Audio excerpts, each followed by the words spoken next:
What's up, IGN? Joshua here with Jim to talk about the exciting news that Mark Hamill is going to be in the Flash TV show, reprising a role as the Trickster that he was back in the 90s Flash show. And now he's going to be the same character, hopefully a little different, because that's how he looked in the original show. Very kind of Batman Forever, Riddler kind of thing going on there. I remember watching that episode when it originally aired, and yeah, it was very much more of that kind of 90s era where things were bigger in terms of performances and villains being a little hammy, and obviously, I mean, just look at that outfit and the hair. Kind of looks like a cross between like Yahoo Serious and the Riddler. I think it's great though, that he really is kind of, having this moment now with Star Wars: The Force Awakens, or actually the entire new trilogy, I assume. It's great that they brought him back. Yeah, it's really cool because, like you said, he was in this show. It's sort of a weird part, but now that the spotlight's on him again. Live action Mark Hamill. He's actually been around for a while. Obviously, he's the Joker for the voice. He's done the animated series, done all the video games, the Arkham games, and he's done tons of like iconic voice acting roles all these years. But now we're getting live action Mark Hamill back as he's coming back in the spotlight for Star Wars. So for them to bring this role, and for what they say of how he's going to play it, like the type of role, it was that he's been around for a while, right? He's described as an anarchist terrorist con man, I believe is the exact description, who's already serving time in prison, and he has to work with the Flash and Detective West to get basically help them stop this kind of wannabe trickster that's now, waging crime in the city. So it's got this kind of cool, like almost like Hannibal Lecter, like Clarice or Will Graham going to see Hannibal for some help in prison.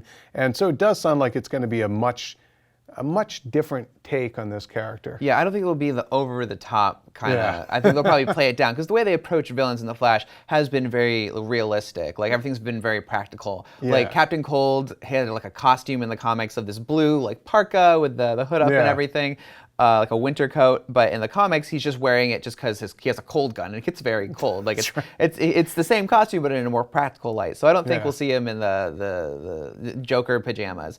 And speaking of Joker, I think this almost sounds like the Joker of an anarchist who was put away in prison, and now it feels like this will be like the Flash's Joker, at least to me. Yeah, I mean, I do wonder. Will it be kind of a melding of these two kind of classic comic book villains that he's portrayed, one in animation and one in live action? I'm really excited to see what he'll do with it, because he is, he's a different actor now than he was back in the day. He's older and he's got more kind of, obviously has a life in his face that wasn't there before. You look at those photos of him with the beard in Star Wars, and it'll be interesting to see him as this kind of like more grizzled kind of convict. Yeah. And I think this is a great time for him, because he's re-emerging now to another generation of viewers with the new Star Wars movies, and now with this. So the Flash show is really capturing him at just the right time, and it's as much of a boon for him, for Hamill, as it is for the show. I don't think the show really needed to do like a stunt thing. They already have John Wesley Shipp back. Amanda Pays is coming back. Who was the original Flash, by the way? The original Flash plays Barry's dad now.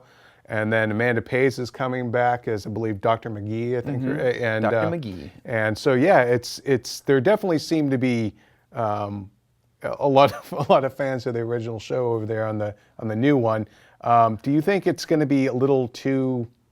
Is it too much though that they're going back and getting the original guy? Or it's weird when they do that, because you're like, oh, that's nice that they got John Wesley Shipp to come back to be his dad, but now that they keep bringing back all these characters, it's like almost like just like taking the old show and bringing it back. But I think this doesn't bother me. This is really cool. I mean, I have a lot of fond memories of watching that show when I was like a little kid with my dad, and when they launched the pilot of the new one, like I was there again with my dad, and we watched it again. Like, so it's this sort of like generational thing. Yeah. And then I like it that they're bringing the characters back, because these old memories sort of remixed and like reproduced for the new show. Like, again, like they're not making him the same character. He's like gonna be probably very different. It sounds like more grounded. Sounds really cool, because we love seeing our villains in sort of the glass prison. We saw it in Skyfall. Saw the Joker and Magneto. Magneto. Like everything. We love seeing Hannibal Lecter, our villains.